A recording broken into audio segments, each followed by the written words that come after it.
Mr. Chairman, welcome to the program here. Basic question off the top. Many people are wondering, do House Republicans have enough votes to pass school vouchers? Well, that's yet to be determined, but I certainly think not.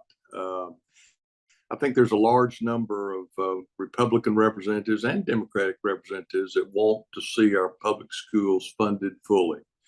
That is the primary objective. We talked all last session about how do we properly fund our schools, and of course we left some money in the budget because we could not agree with the governor, and so there was approximately $5.2 billion left in the budget to fund teacher pay raises, school safety issues, and there was a $500 million contingent rider that was put in the budget to fund $500 million worth of ESAs. So that's money that we left in the budget. We provided property tax relief and border relief and all kinds of funding of state services, but we did not fund what I think is a critical infrastructure need, and that is addressing the teacher needs with pay raises and school safety. We required them to do a lot in school safety, but we didn't give them the money to do it.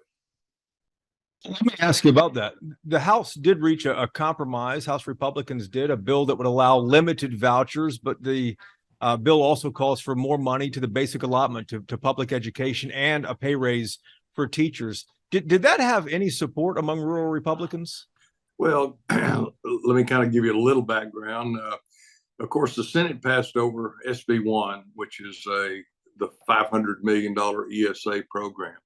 And then in Senate Bill 2, they allocated several billions of dollars worth of teacher pay raises and school safety issues. So those are two separate bills.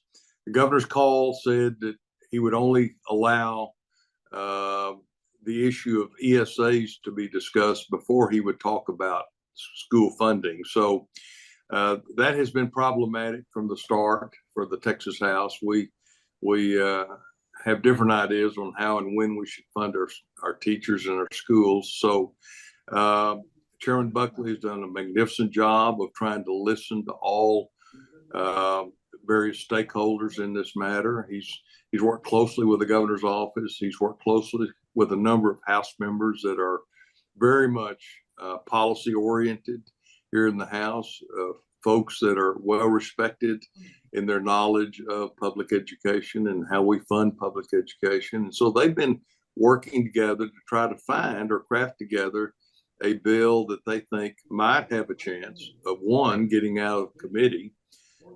There has been a special public ed committee established by the Speaker of the House, and that would be the committee in which this bill would be referred.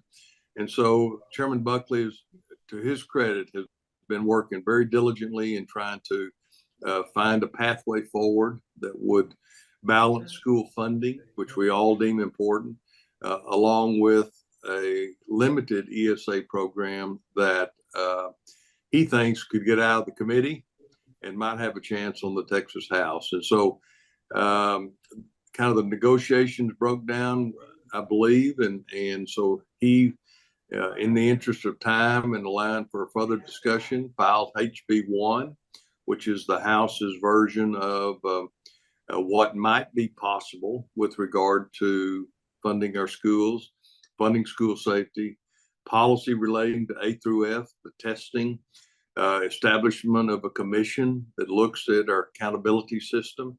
There are some great policy ideas contained in HB 1 that I think are well overdue, and we need to strongly consider it.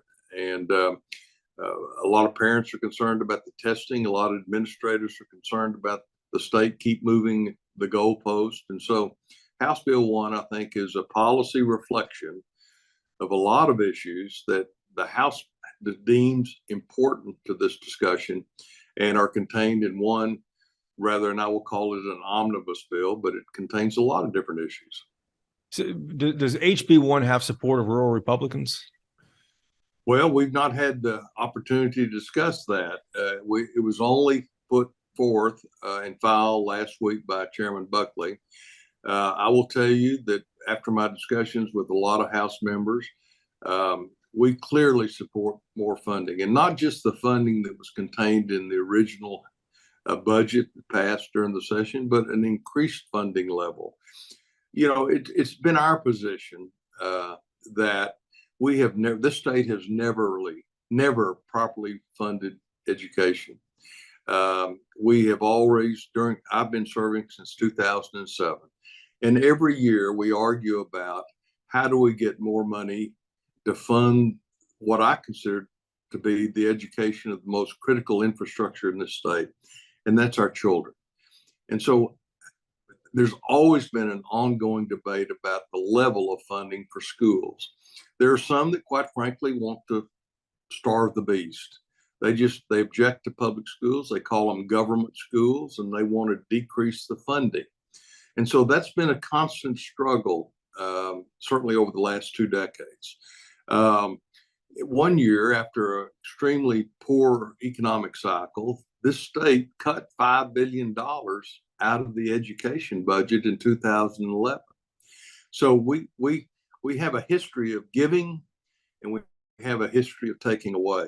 And so certainly from my perspective, and a lot of not only rural Republicans, but urban Republicans who complain that their public schools aren't being supported at a level that should be appropriate. When you look at total per student funding, we rank 43rd in the country. Only a few at the bottom below us. And so I find that objectionable. And so I also find objectionable any talk of taking public dollars out of public schools and supporting private or parochial schools that don't have the same accountability, don't have the same testing, don't have the same transparency, and quite frankly, don't have open enrollment policies. And I find that objectionable. Now, is there a threshold that all of us might consider that? Let's just say that we properly fund our schools at an appropriate level. Then we implement some of these policy changes that are contained in HB1. Then would the House consider a measured ESA program that has limited a number of folks involved in that has a sunset requirement, has an evaluation process, has a testing requirement, have open enrollment policies, all of those things that public schools have to deal with on a daily basis. If those same type of requirements are incumbent upon private or parochial schools, then maybe we can engage in a discussion at that moment. Well, let me make sure I understand you there. So if HB1, which has all these in there, if HB1 were to get, down the road and approved out of the House and approved out of the Senate, is that something that you could see yourself supporting and your colleagues supporting to get it out of the House? Well, first of all, it's not, that bill does not comply with the governor's call. Right. And under the House rules, that bill cannot be referred to the Education Committee. Because it doesn't comply with the call? Because it doesn't comply with the call. And the governor hasn't said he's going to expand the call, right? He hasn't said that he would expand the call? He has given no indication that he would expand the call until he receives a ESA bill on his desk. And so it's kind of what comes is the proverbial conundrum. What comes first, the chicken or the egg? I'm kind of the Ronald Reagan school, trust but verify. And until I see a bill that I know will pass not only the House, but the Senate, we have an equal partner in this process, and certainly the governor, another equal partner. And so if all of the partners can trust one another and come up with a funding plan that's proper for our public schools, it contains some of these measures about accountability and contains an ESA program that again, is limited in scope and limited in time, then I think we'll all be, we'll have 100% undivided attention from every member of the Texas House. Mr. Chairman, you've been around for a couple of minutes there in Austin. I've watched these bills over, 20 years, be presented and die, be presented and die, be presented and die. Are we really closer, like some Republican leaders say, to actually getting this passed? Well, the dialogue is there. I have never seen such an impetus for this type of program than I have in this session. There's always been the clamor, if you will, for support for public or for private or parochial schools. It's always been there, but now it's coordinated, and I think it's been this is what you're seeing today is the end result of a coordinated attack on our public schools. They have intentionally, in my opinion, defunded our schools over a period of years. We have diverted state resources to good causes. I mean, for example, we've compressed billions of dollars on property tax relief, and I agree with that. I supported that, and I think that's a worthy objective. But we still haven't spent the money on our schools. So I think we have seen a lot of folks that stand perhaps to gain from this type of program that might benefit from the management of the savings accounts that are created under any type of plan. Some third party's got to manage it. And under the Senate SB1 that calls for a 5% management fee to do that. And that's on a $500 million program. That's $25 million that's going to go to third party providers. And those who maintain those type of accounts and account for the money, they're going to benefit from that. And so I think all of this has come to a point where there's been a narrative about our public schools can't earn the trust of our parents. They have woke policies, or they have library books in their libraries that aren't appropriate. I think there's been an attack on our school boards. There's an attack on the very basic premise of public schools. And so what we're seeing now is kind of the end product of that narrative. They have successfully tried to market this as school choice. Who would be against school choice? It's a nomenclature that everybody can support. Everybody supports the ability of parents to decide where their kids go to school. But the reality is we have that choice now. In San Angelo, for example, we can go to a public school, a great public school. We can go to great private schools. There's a wonderful parochial school, and we have a public charter school, and we have a large homeschool community. That is choice. You can do all of that in communities like San Angelo. But what we're really talking about is the dollars that would allow a flow, if you will, into private or parochial schools without the same accountability, without the same hurdles that you have to jump over. And in my opinion, it's just wrong. It's just wrong to take money out of what I consider the primary obligation of the legislature, and that is to fund a free and efficient public free school system. And that's where we're failing. Chairman Darby, do you expect that your opposition to vouchers and these ESA programs, do you think that's going to impact your reelection in March? I don't think so. Not at all. I think the folks in my district know me. They know how strong a supporter and an advocate I am for our area of the state and for our schools. I'm in a firm ground. Polling indicates that. I'm not driven by polls, certainly, but I feel strongly that I can defend our position to support public schools back home and not think twice about it. A couple last questions for you on this issue here. Do you expect the governor to call a fourth special session? I can't imagine this is going to be over with anytime soon. I can't imagine that he wouldn't on the first day available after the expiration of the third call special. I would expect a fourth call special. I think these are the issues that, while distasteful, that we wish it was a little better. And I don't have any problem with the governor.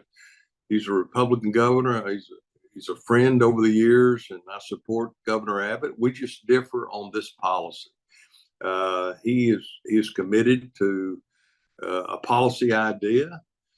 I'm also committed to a policy idea, and I'm willing at all times to sit and talk about it, but in the end, my allegiance is to the folks who live and work back home in House District 72. Final question: if you could sum up, frankly, we haven't had many opponents on here on our program, so thank you for being on, first of all. But secondly, if you could sum up the opposition, we hear from Democrats what their opposition is. We just don't hear from a lot of suburban and even a few urban and then rural Republicans on this. What is your main opposition to vouchers and ESAs? Why are you so adamant that we have to keep funding public education? Well, I mean, your last phrase there, why do we have to keep funding public education? I think because that's the most critical need we have, is to educate the next generation of Texans. And so, I will always fight for the resources that it takes to fund a quality public education. And I'm not going to divert public funds going to anything that doesn't have transparency. When you look at a lot of these private schools and parochial schools, there's no publicly elected officials that run for those boards. They are appointed. They follow the direction of the folks putting up the money for that school. There's no transparency there. And quite frankly, there's no real accountability. They say they test, but they don't test at the same level that public schools are required to do. And I fear, because of a lack of an open enrollment policy, if you have a student that has discipline problems, most of those private schools are not going to take that student. If you look at a student that has a learning disability, that has challenged that public schools are required by law to provide a quality education and accommodate that special needs child, there's not the same requirement for private or parochial schools to do that. Now, some, quite frankly, do a good job in some areas of the learning spectrum. And so I don't want to make a universal statement, but I will tell you they don't have the same open enrollment policy. Students could walk in with their voucher at whatever level, if the state were to approve that, but there's no requirement of that private school to take that student.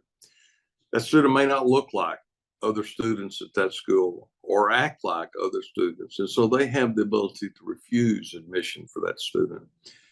And I think that's their right. I support private schools. I support private and parochial schools. I support homeschools. But what I object to is the use of public dollars to support those programs without the same accountability, without the same transparency, and without the same open enrollment policy.